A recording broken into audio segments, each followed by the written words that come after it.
It's okay, Tom, still working the crowd. Working the crowd. Good afternoon. Welcome to the September 17th, 2024 Public Services Committee meeting. A little housekeeping. If you're going to speak, please approach the podium, turn it on, identify yourself. If you have a cell phone, please turn it off or mute it. First item. Number 14, ordinance, second reading, amending the Unified Development Code, UDC, of the City of Cheyenne, Wyoming to create BP Business Park Zone District and making conforming amendments to locations throughout the UDC referencing zone districts and amending the UDC to correct references associated with the SS Support Services District. Staff report. Mr. Chair, members of the committee, my name is Seth Lloyd. I'm with the City of Cheyenne Planning and Development Department. What's before you today is the Business Park Zone District, the creation of the Business Park Zone District. We had a work session on this a few weeks ago. There wasn't too much feedback from the council at that time. And we also had a planning commission meeting on this last week. At the planning commission meeting, there was some discussion about possibly changing the minimum acreage for the BP zone district, but otherwise the planning commission recommended approval of this as presented. I mean, that's the final recommendation. They had some discussion, but the final recommendation was to approve it as presented. So there isn't really much changes from the work session, but I'll go over just a brief overview of the business park zone district so we know what we're doing here, or any members of the public who maybe have not viewed that work session may be informed as well. The concept here is to provide a zone district for the exterior portions of the community, close to major transportation corridors that often include a large level of industry and commercial businesses, and to create some flexibility there and also make it so we're not consistently changing the zone in that business park. Specifically, this is for the North Range Business Park annexation, which is on the docket, as it were. We've already passed the resolution to initiate that, and but we still need to pass the ordinance. So it will apply to that area. But just looking at some of our business parks in the city already, you can see that we have a mix of CB zoning or LI zoning or HI zoning. In the case of Swan Ranch, there's the PUD, which is essentially HI. And so we have this mix of uses, and we go through and we make changes to those zones on a regular basis. We recently had some changes from CB to HI or CB to LI or LI back to CB. We're going through these on a regular basis, but in essence, in this area of the community, the difference between those zone districts isn't really that important. They're not near residential neighborhoods. They're near that major transportation corridor. So the BP kind of combines these three districts into one district for these areas on the exterior of the community. As far as permitted uses go, we're allowing a lot of commercial style uses, such as service uses, employment uses, and commercial uses.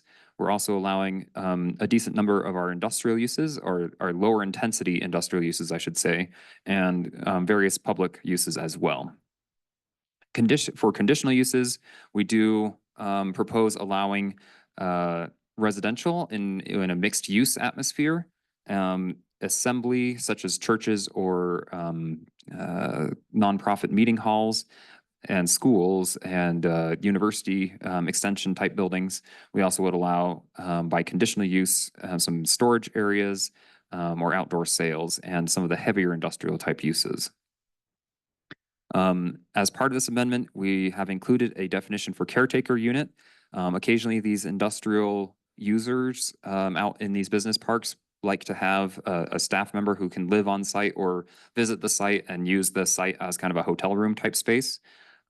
We've had a couple of sites that wanted to do that as a very small percentage of their building footprint, and it was a little bit interesting to try and get that through. So we added this so that we can do that with a little more clarity.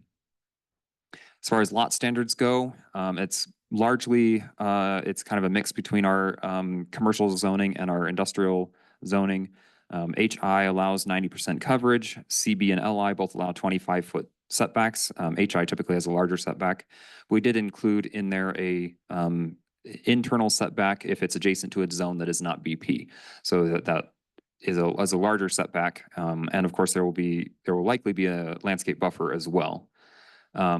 Some design standards that are proposed to be applicable to the BP specifically is no parking minimums, a landscaping alternative for tree points specifically. We did some calculations the other day, and if a large data center site did all of the trees that are required by code. We were talking about thousands of trees on those types of parcels.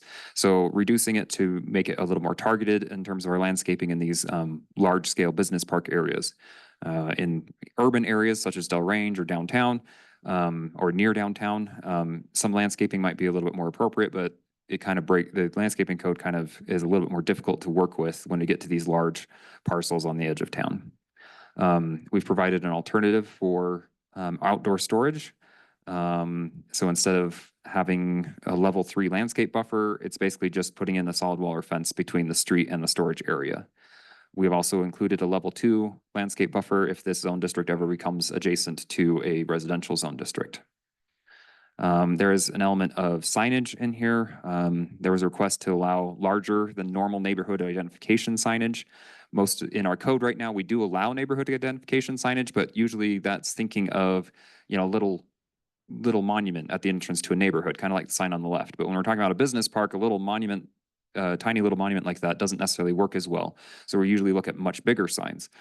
Cheyenne Business Parkway put in some of these bigger signs, but that was through a special process that we should just go ahead and allow them to do. So in this zone district, we're allowing neighborhood identification signs to be bigger and also taller, and also to be put on prominent structures, such as like a water tower. I would note we already allow larger signs on individual parcels, but this would be allow the complex or the business park to have larger signage. Potential locations, we've already kind of gone through some of them. The main point, of course, is North Range Business Park. Should this go through, North Range Business Park's assigned zone will be the BP. These other business parks are potential options to have business park zoning should the council desire it, but those are examples of business parks that are in the community already. That is it for my presentation. I'm available for any questions. Any questions from committee? Councilman Seagrave. Mr. Chair, through you, just a couple of quick questions. I'm hoping that we've consulted with Cheyenne Leads on this as we went through and they're on board with this.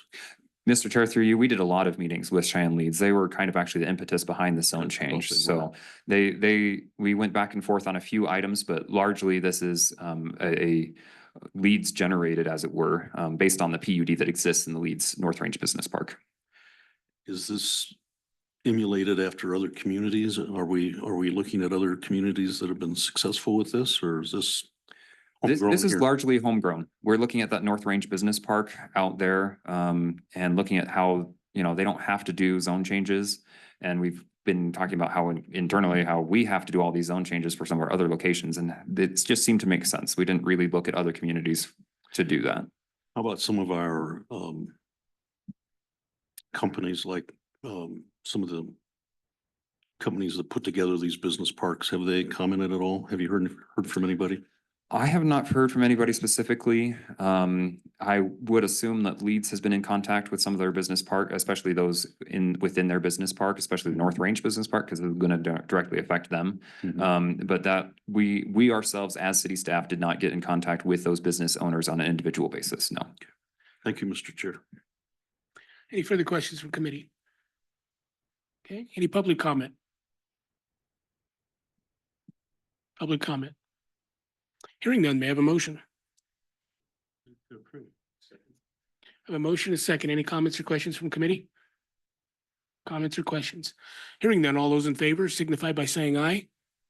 Aye. Number 17, resolution authorizing the mayor and the city clerk to sign a final plat for scenic development, fifth filing, City of Cheyenne, Laramie County, Wyoming, located west of Converse Avenue and north of Delrange Boulevard. Staff report, please.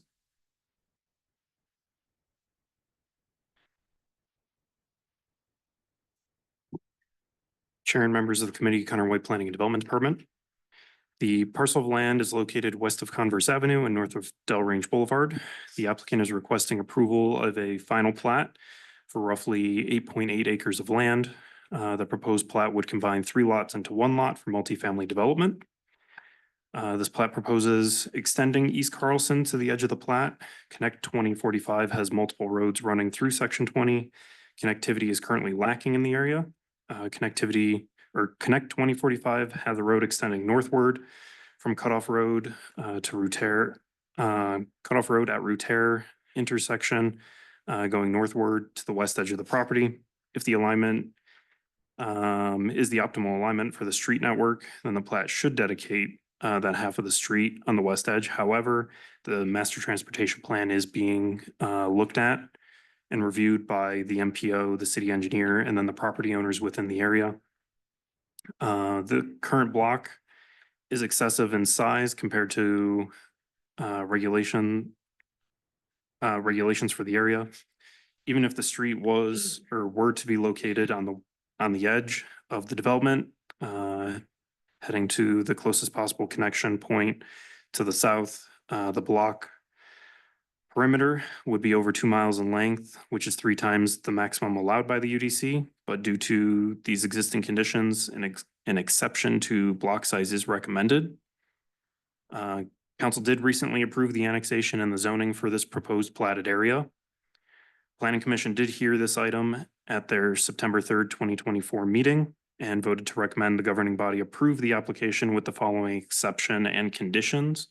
That exception being to the block size, and then the conditions being A, correct the dedication for names and formatting on the plat.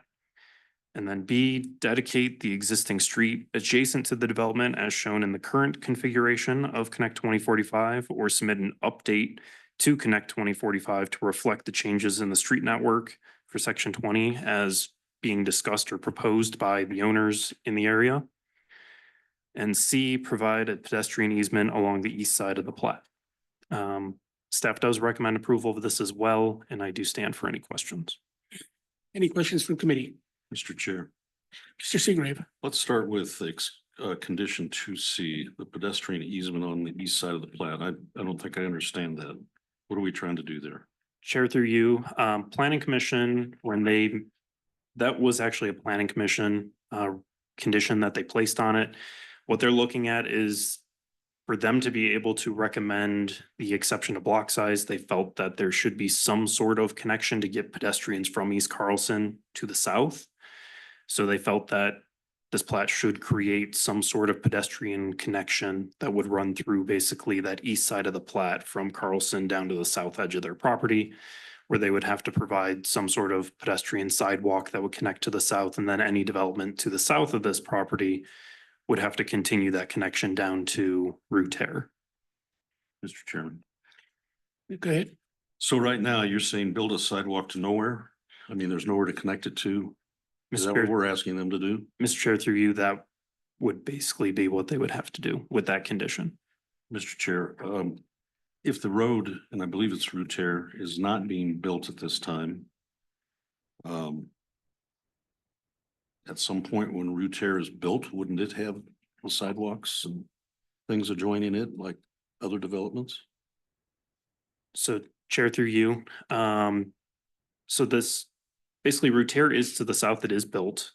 It's further south. So what is to the north is East Carlson. No, I'm talking about down the west. Oh, down the west side. So right now, my understanding is that road that's to the west side is actually not planned to even be platted or constructed. I guess there's a new configuration that the owners have been looking at, that they've been talking with our MPO and our city engineer about, which would eliminate that actual north-south connection road. And it'd be pushed further.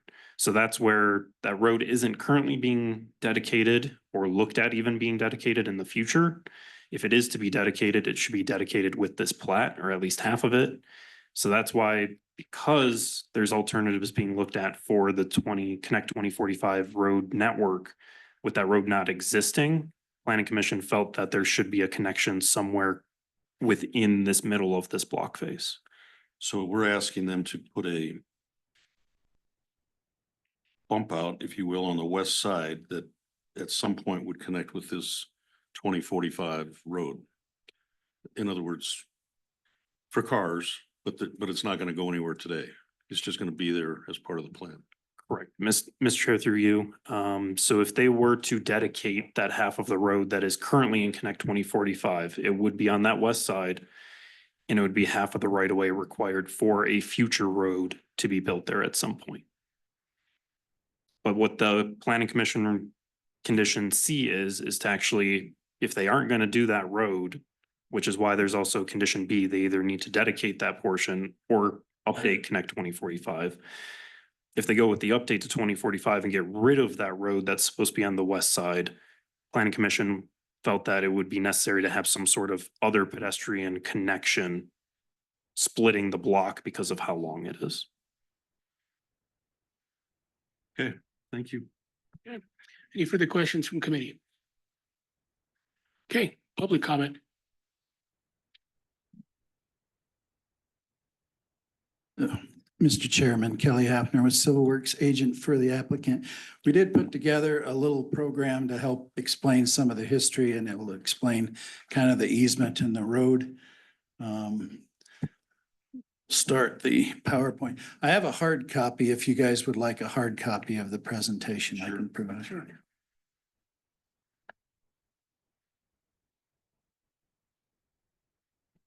Thank you.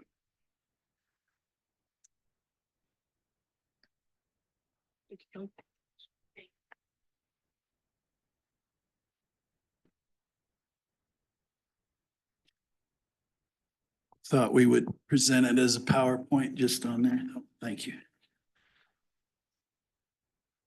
Let's see the mouse.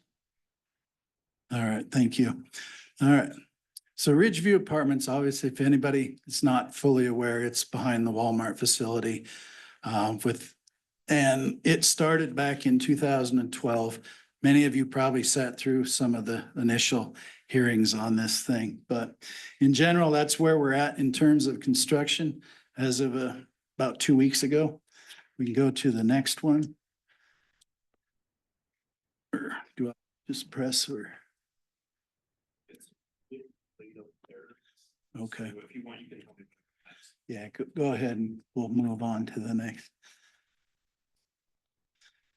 All right, now with phase one, in terms of the discussion on the construction, it was pretty clear from staff that we were not going to construct any major greenways through there, but we needed to get Carlson moving. So with phase, oh, it jumped ahead. All right, so with phase one, we obviously have the two road connections to Converse. The one on the north and the south. This is looking south towards the back of Walmart.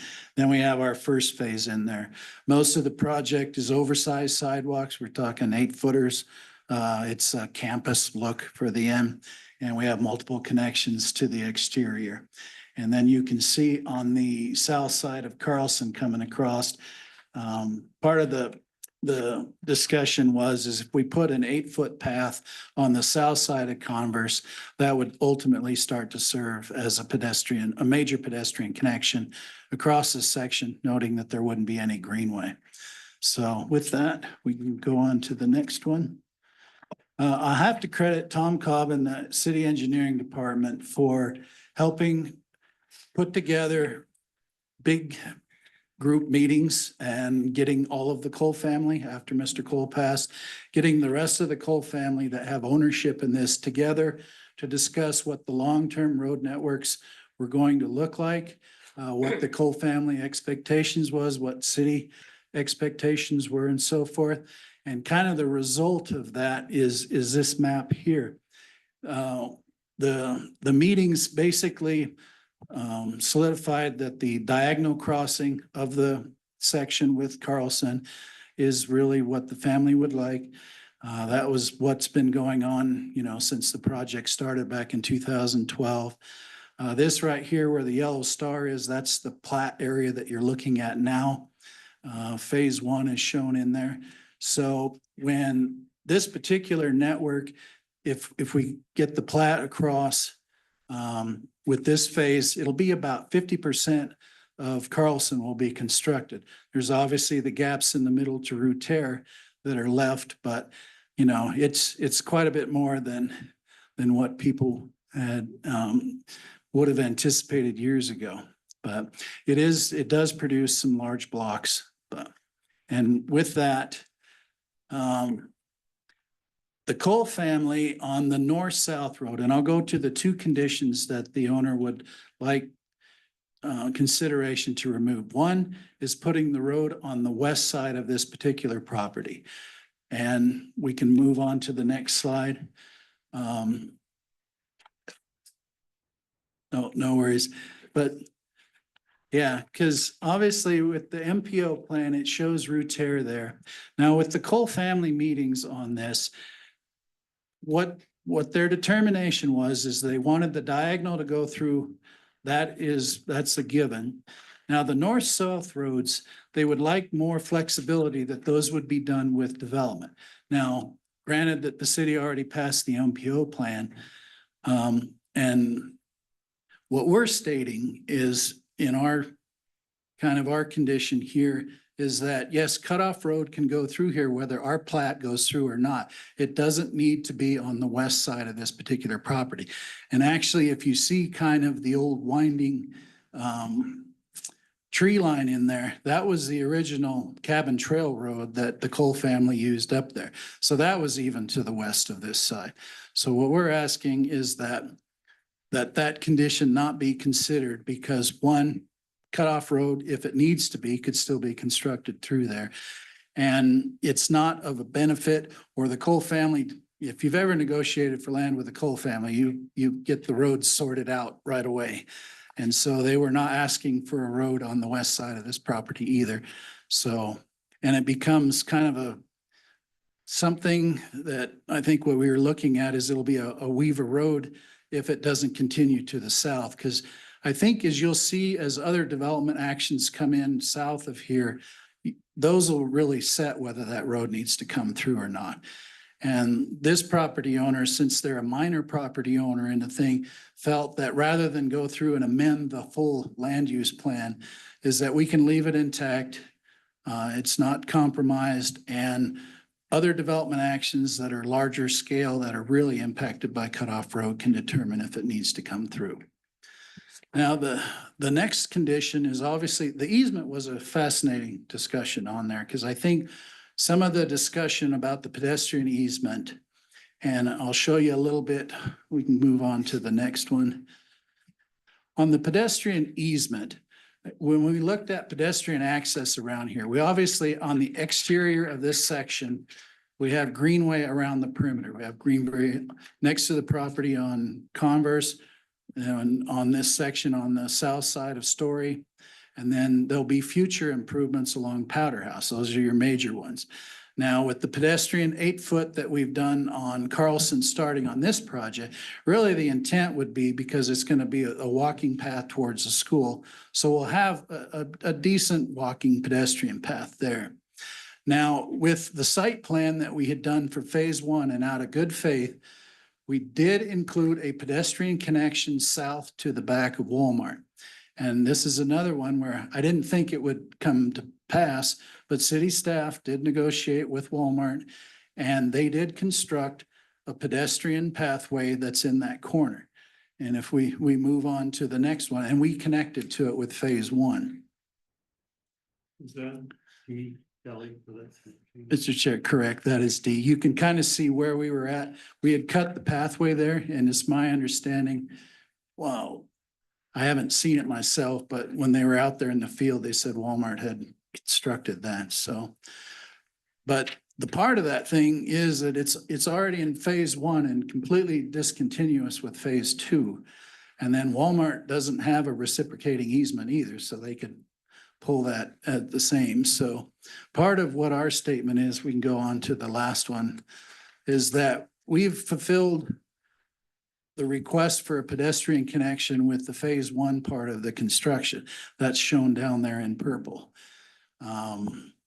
If we were to add an easement through here, it basically, you can see kind of the campus look we were looking for phase 2. It becomes almost detrimental to the project. And we do end up building a pedestrian path to nowhere because it right now is the way that falls off. It would run into the corner of that property. And so we're asking for consideration to not include that. There will be pedestrian paths through there, but do they have to have a public pedestrian easement on there? It's our position that they don't. So with that, I'd be happy to take any questions that you have. Any questions from committee? Mr. Chairman. Dr. Rennie? So to Mr. Hafner, so how do, if there are pedestrian paths through the development that would be open for the public to use if they wanted Mr. Chair, access through there?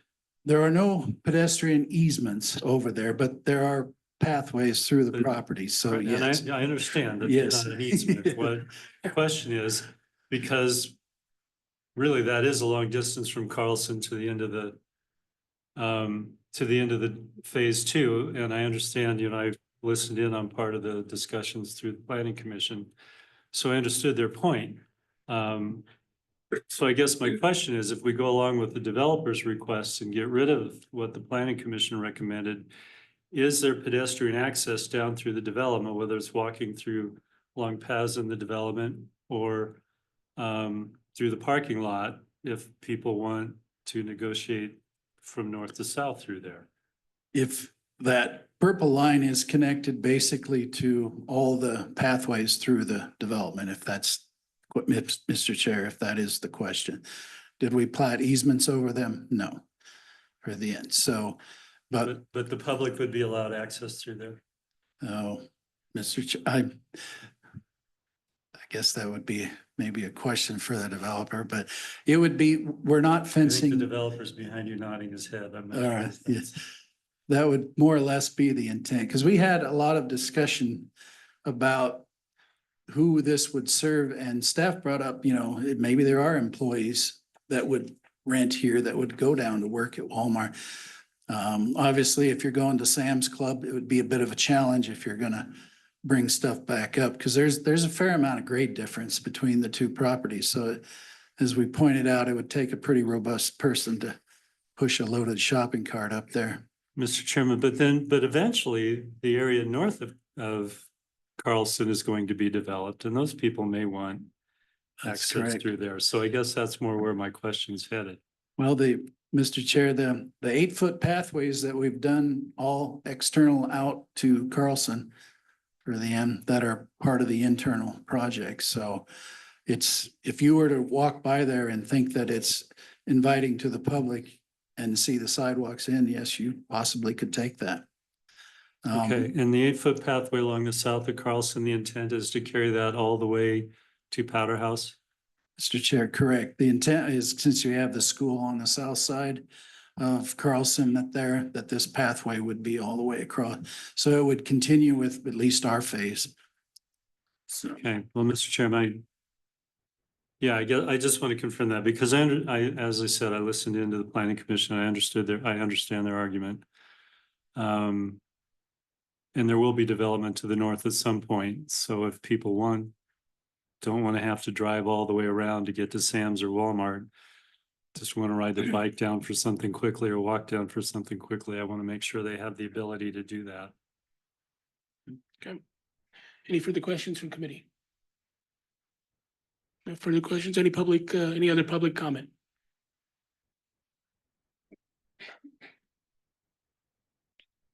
Hello, this is Jaden Smith. I'm with Wasatch Development Group, the owner groups for this project. And just kind of to speak to some of the points about this sidewalk particularly, I think Kelly did a great job kind of explaining our place on the road. But that sidewalk, the reason the easement is a big deal is, like Kelly was saying, we already have the purple sidewalks shown on the screen.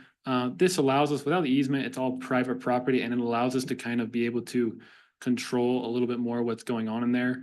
With phase 2, we're going to have roughly 500 families living in that community. We have a very large management team on site that is doing their best to manage all of those people.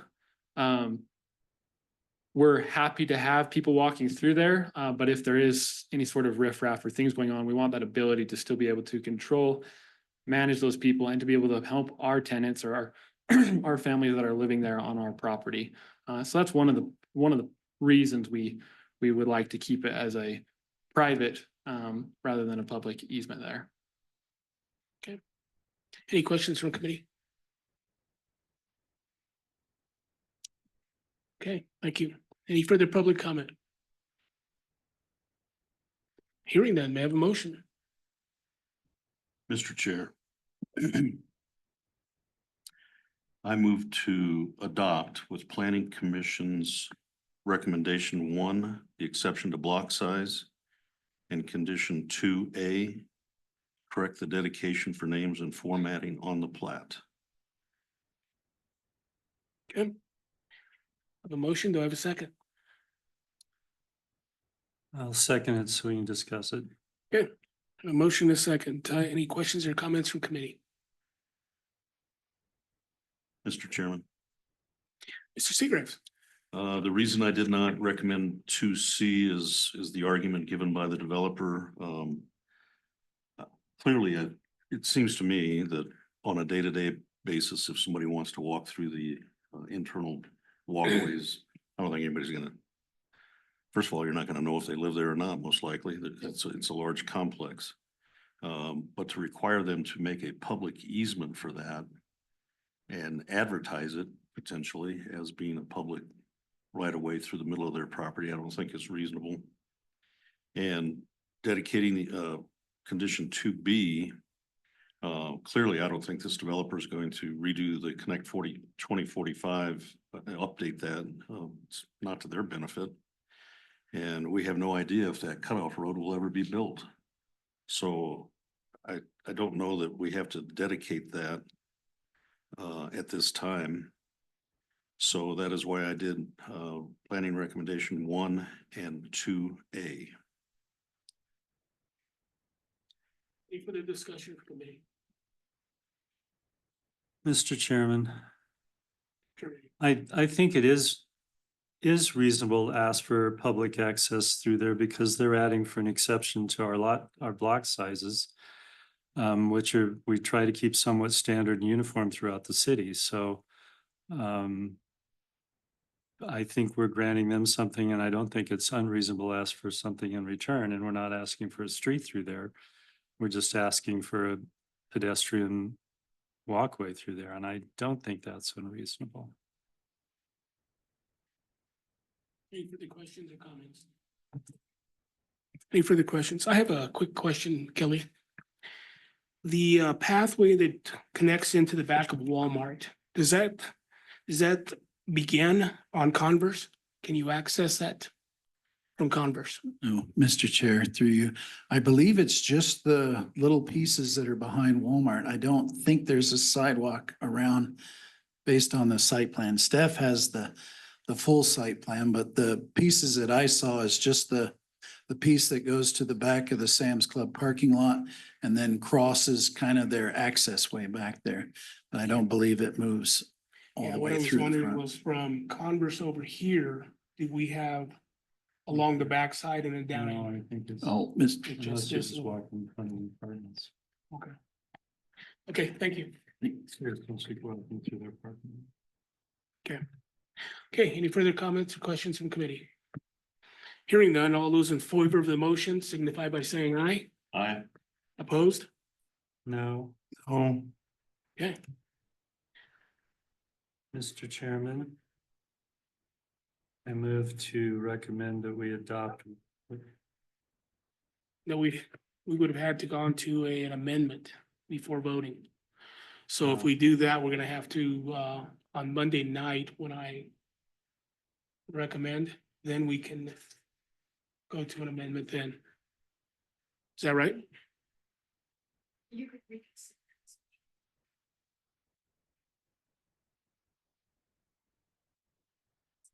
We usually do that at the end of the meeting for your Okay. consideration. Okay. And that probably requires. No, I understand. I just. It's like requires 3/4 or something like that. City Clerk Jones, do you want to speak? I can go. Yeah. Can you hear me? Yes. Yeah. Okay, Mr. Chair, Chris Jones, City Clerk. The main motion included conditions which was voted down. At this point, you cannot amend it. But when you do get to council, you'll report on what happened, but you can also move to approve. Okay, so at this But point, can we- in the committee, we're done with this. Unless Yes, you at want the to end of the move, meeting, I make a motion to reconsider. Can't we do that? you can do that, yes. And that requires 3/4 or 2/3? That's my question. I believe it's 3/4, sir. I thought. Okay. Thank you. Yes. Next item. Thank you, Chris. Number 18, resolution authorizing the mayor and the city clerk to sign a final plat for Andemo subdivision, second filing, City of Cheyenne, Laramie County, Wyoming, located southeast of the intersection of West 19th Street and O'Neill Avenue. Okay, staff report.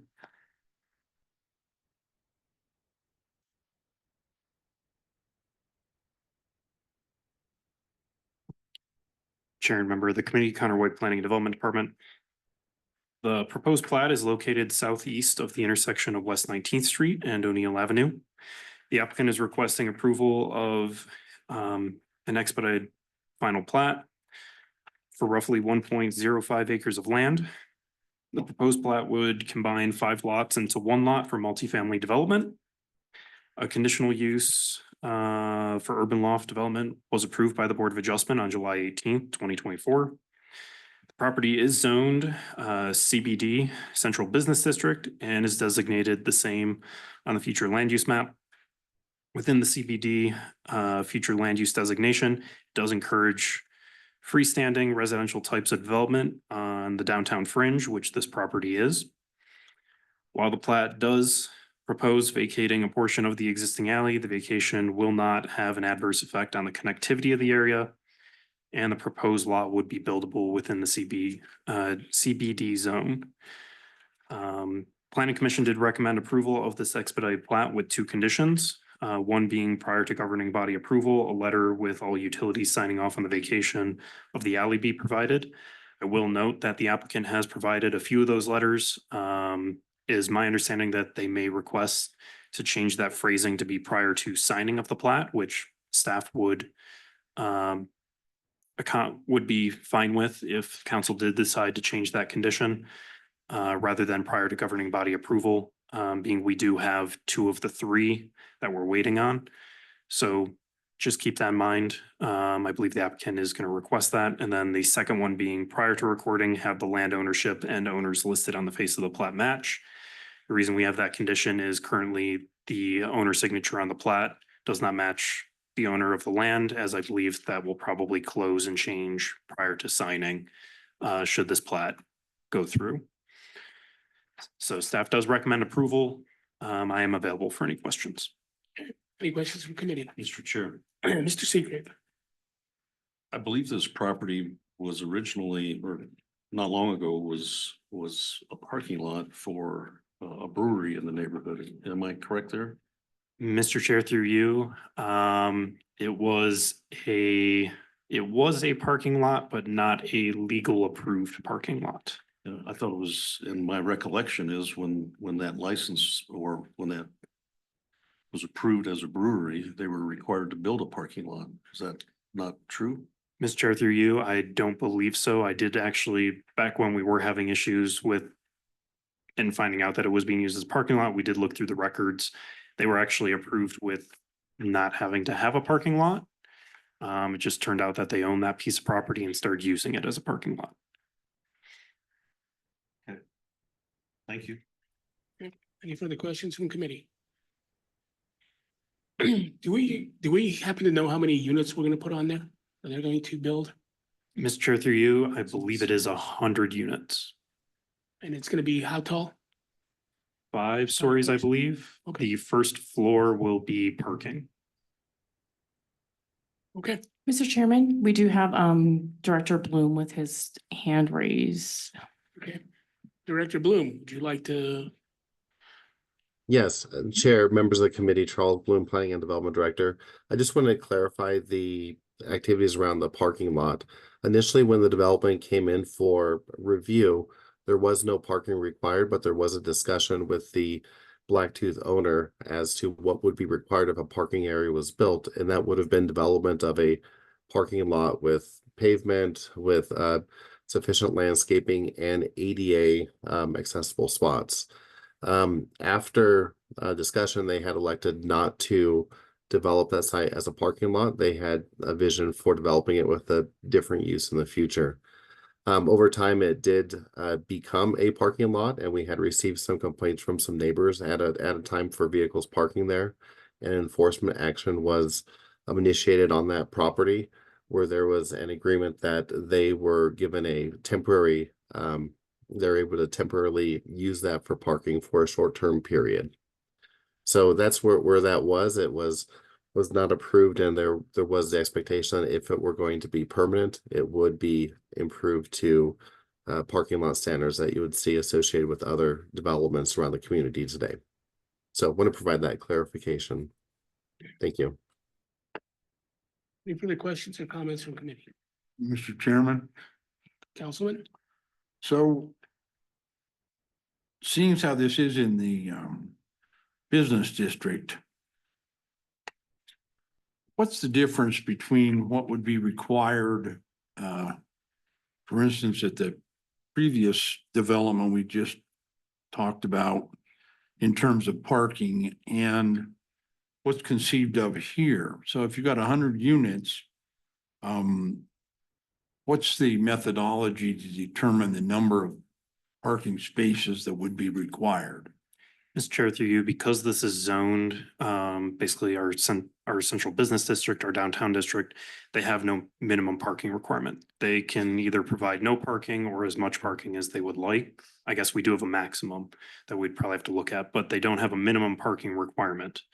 My understanding is they are providing, I think it's around 78 or somewhere in the 70s for parking spaces. The applicant could probably provide a clear number.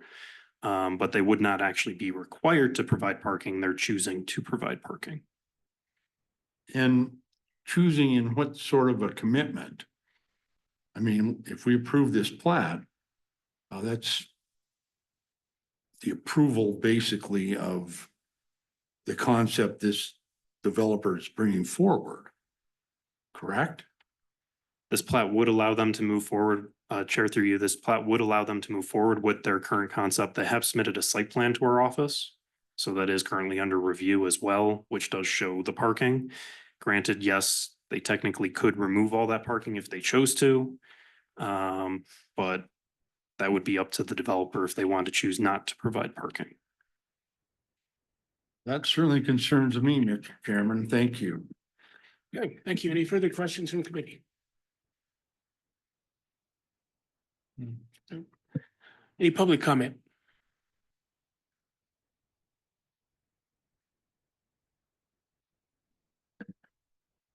All righty. Good afternoon, Chair, members of the Public Services Committee. My name is Mark Christensen.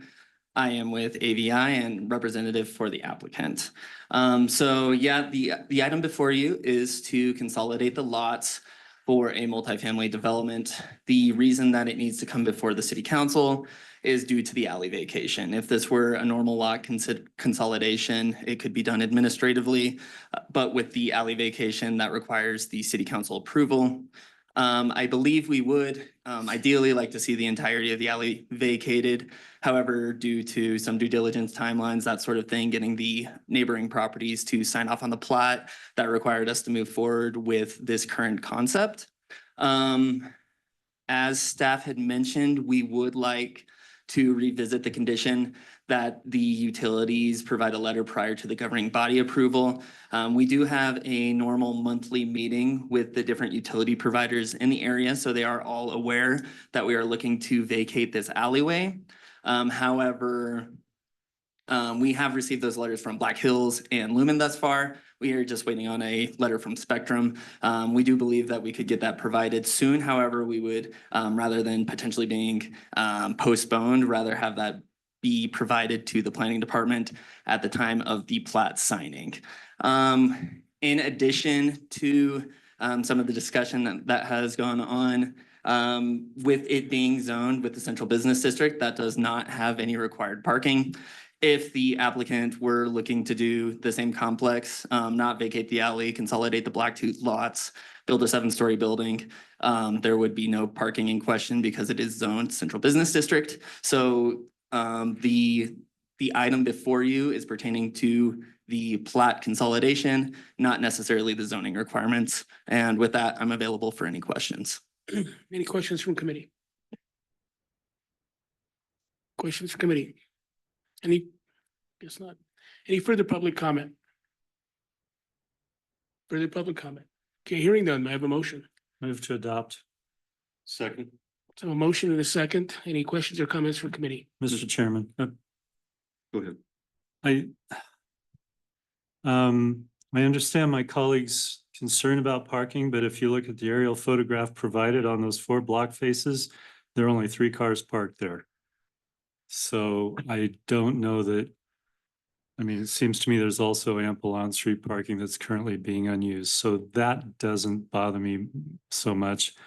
And my other thought on this is, and our planners can correct me if I'm wrong, but everything I've read over the recent years is that in order to have vital, healthy, growing downtowns, you need to have downtown residents. And we have a paucity of that, I think. And this is something that I think we've often bemoaned the fact we don't have a downtown grocery store, but we don't have a lot of people living downtown to demand one or create demand for one. So I think this is a big step, and I think it could really turn around that area, and I think we should support it. Thank you. Mr. Chair, Mr. Seagrove. I'm wondering if we need to do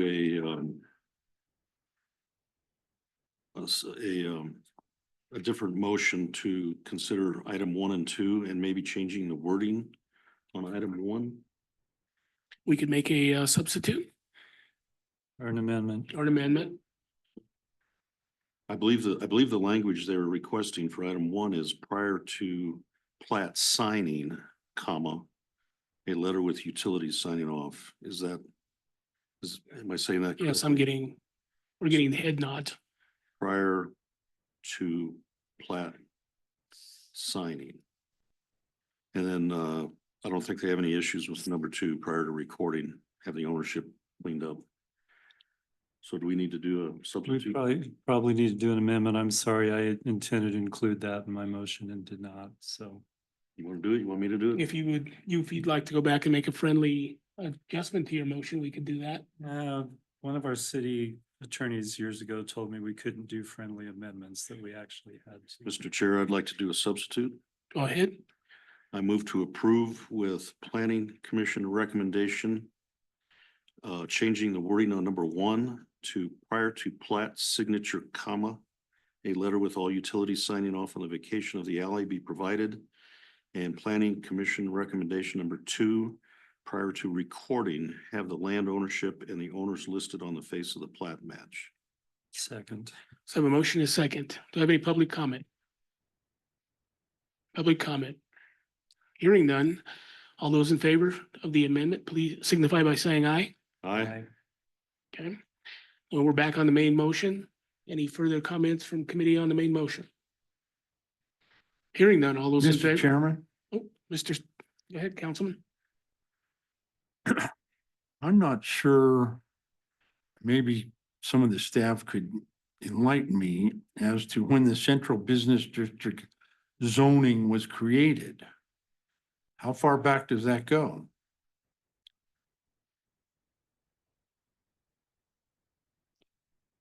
Mr. Chair, Seth Lloyd, the Planning Development Department. I'm pretty certain that predates the UDC, so we're in Title 17 going back to the 80s.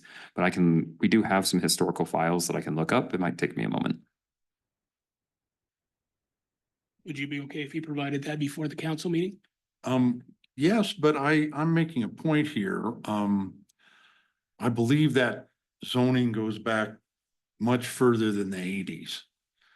And this goes back to a totally different downtown with a lot less vehicles, a lot of changes in parking regulations. And this is something that I happen to know a lot about in terms of how development can affect existing businesses and how we can grow. But I'm very concerned that that zoning is unrealistic. And that if we approve this plat and the testimony that I've heard earlier, that the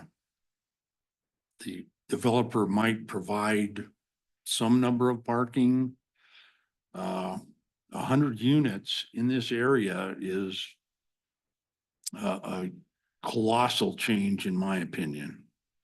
Certainly one that could be quite beneficial, but it also could be detrimental. And without some better understanding of how we would guarantee that the parking was adequate on this site, I'm certainly not in favor of the plat if we can't have a better understanding. This is quite different than any other zoning in the city, I believe, and is, in my opinion, something from long ago that needs attention. It is not all these things that we talk about, and I couldn't agree more that we need people living in what is basically part of the downtown that can certainly support the concepts we have to the west. I think that's a good thing. But without some better understanding of how this parking goes, and we've heard concern from people who have invested in this area with what they believe is appropriate, I think it would be a mistake to proceed with this plat. Although I do understand it is about the alley. I understand that. But it is a step that I think is quite serious and inappropriate without a better understanding of parking overall. And of course, when we look at this, that can certainly encourage other development in some of the undeveloped parcels here on the west side. And this would certainly have an effect on that. So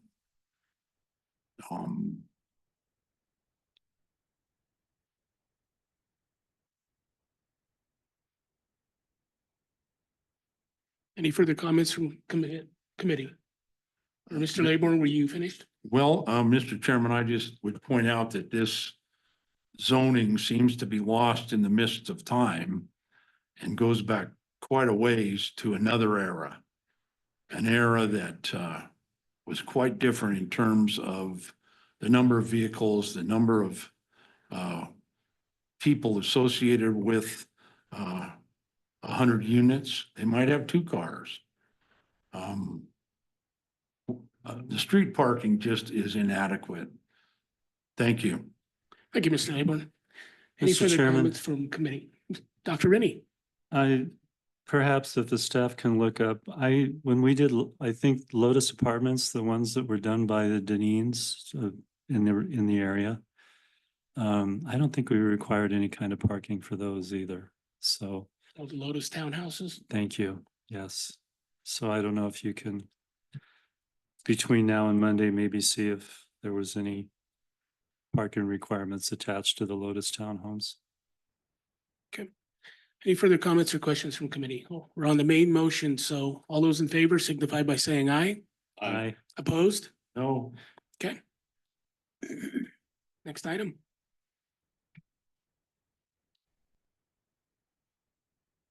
Number 19, resolution granting an exception to the 201 agreement for the owner of property located at 4614 East Pershing Boulevard to installation of a small wastewater septic system.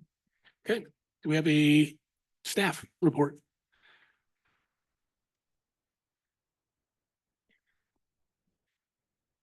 Chair and members of the committee, Connor White, Planning and Development Department. The property is located east of US 30 and north of and adjacent to East Pershing Boulevard. This property was just recently annexed to the city. The reason for the annexation was to connect to city water, which is adjacent to the property in East Pershing Boulevard. The applicant is requesting a 201 exception to allow them to install a new small wastewater system rather than connect to city sewer for their single-family home. According to the applicant's estimates, it would cost roughly $14,500 for a new small wastewater system, whereas it would cost them roughly $316,650 to extend city sewer to their property. And that estimate does not include the design of the system, the survey of the system, or the survey for the system, or the system development fees to connect into the system. The closest sewer main is to the south at the intersection of Split Rail Court and Greenlands Parkway. Planning Commission did recommend approval of this 201 exception, which does have one condition on it in the resolution, so you do not need to worry about if you make a motion to approve, you don't have to worry about adding the condition. It's already in the resolution, and that condition is that the property will be required to connect to sanitary sewer should it become readily available. And again, Planning Commission did recommend approval, having that condition in the resolution. Staff recommends approval, and I'm available for any questions. Okay. Any questions from committee? Mr. Chairman, for Mr. White, what is that distance to get to? Do we know what that distance is? to Mr. get Chair, to through you, sewer? I believe it's around 330 feet. And what was it? Then the cost was $316,650. And that is just for, my understanding, that's just for basically installing it. That doesn't include the cost of design, the cost of the survey, or even the system development fees. Okay.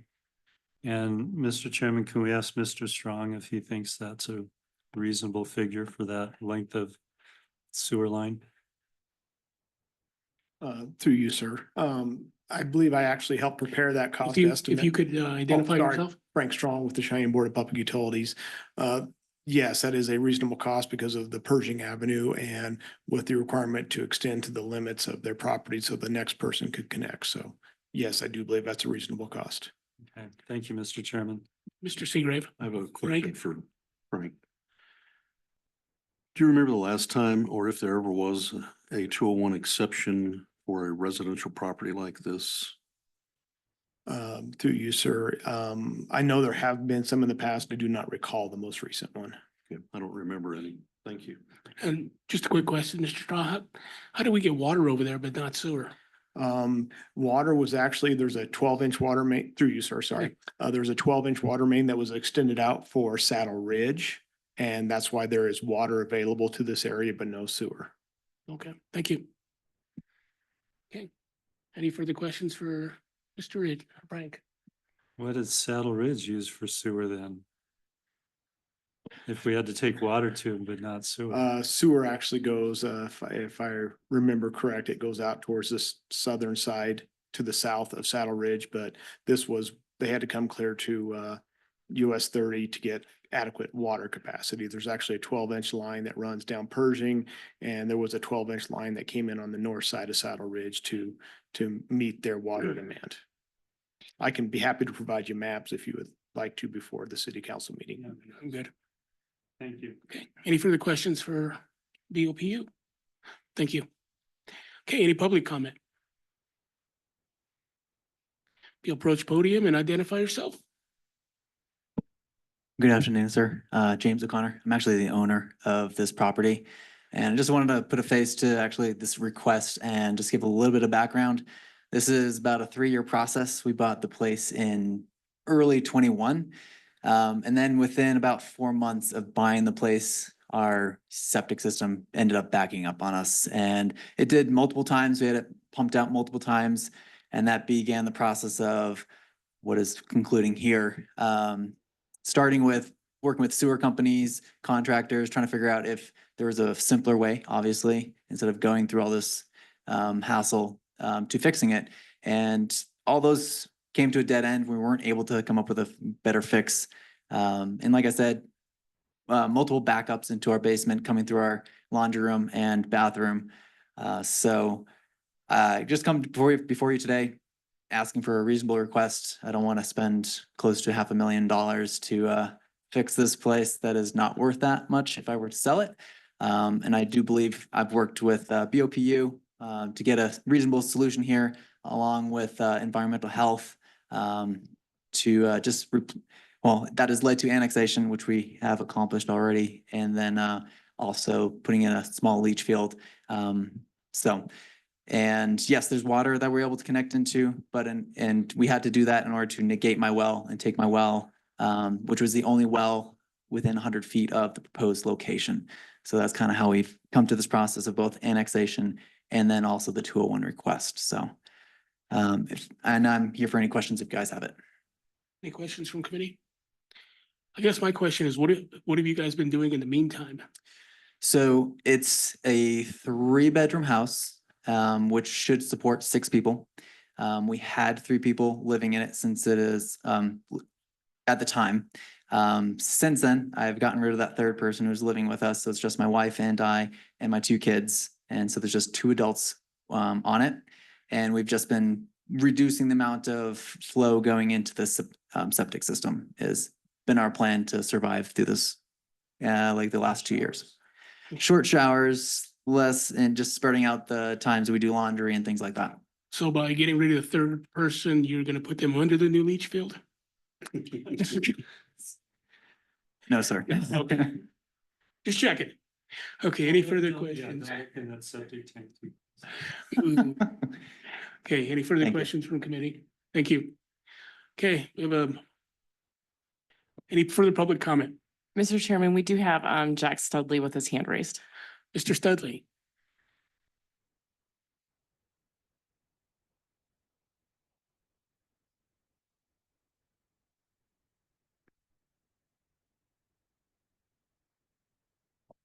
Jack, did you want to speak? I'm sorry, I had to unmute first. I'm sorry. Go ahead. Good afternoon. I'm Jack Studley and 615 Westdale Boulevard. And I was the agent on behalf of Mr. O'Connor for his annexation, so I am familiar with the project. The 201 exception has been provided in the process, and I believe this is a good example of why that provision was provided. It is reasonable for Mr. O'Connor to be able to provide the safe sanitary conditions for his family at the price range of $14,000 to $15,000.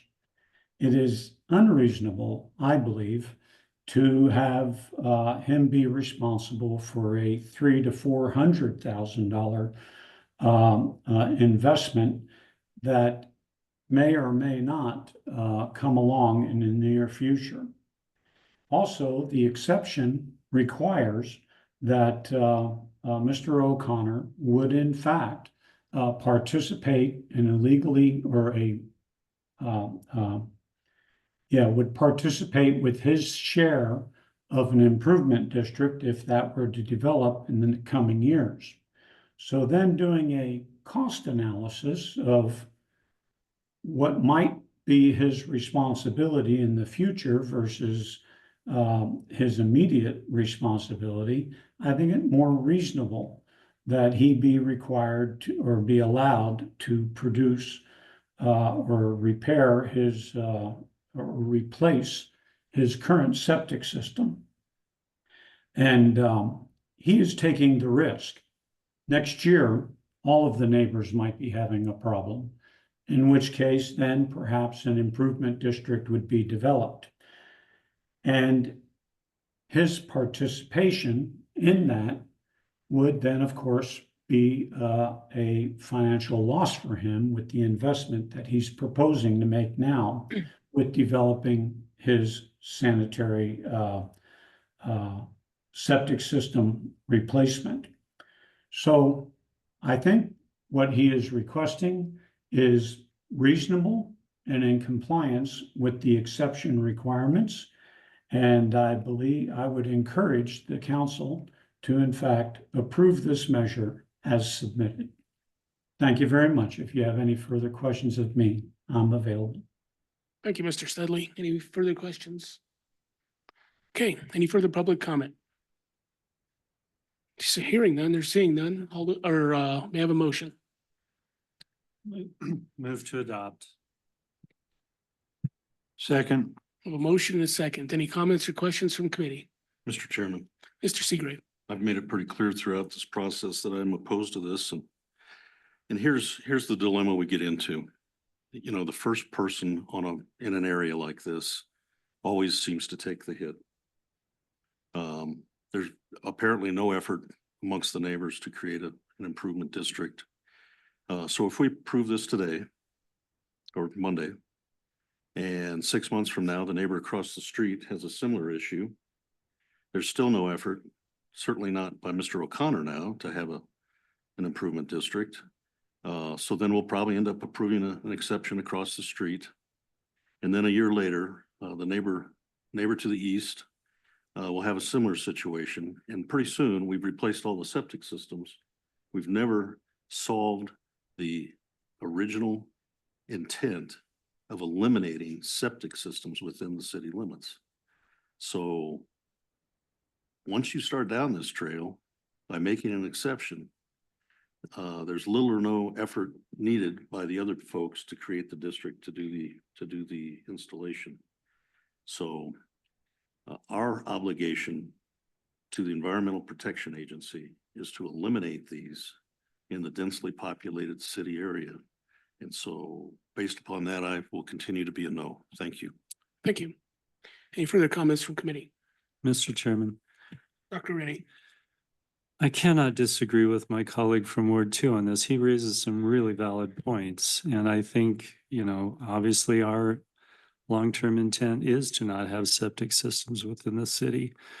So perhaps, with the scenario he describes, he's right. We would never get rid of it or get rid of them at any time in the near future. And perhaps I don't want an answer now, but just for the future from our attorney, perhaps, is there a way, if we get a domino, like all this multiple septic system 201 agreement scenario, can we eventually go in and compel them to form that's what I was afraid of. All right. So, but despite all that, when I look at, I try and put myself in a position of being a young family of 4. And when I looked up the value of the county appraisal of their property on the county's Greenwood maps, the cost of the septic system is 50% more than the value of the property. So if we don't approve the 201 agreement, we're condemning them to limited use of their home, or abandoning their home, or compelling them to take out a significant loan, or just, declaring bankruptcy and walking away from it all and starting over, which is never a good prospect in life. So I'm not willing to compel them to do that. So even though logically I agree with my colleague, I'm going to vote to approve it. Okay. No further comments or questions from committee? Hearing none, all those in favor signify by saying aye. Aye. Those opposed? No. Okay. Mr. Chairman, Dr. Rennie, I move to reconsider item 14. do I have a second? Does not. Okay. Without a second, the move dies. With no further business be in front of the Public Services Committee, we are adjourned.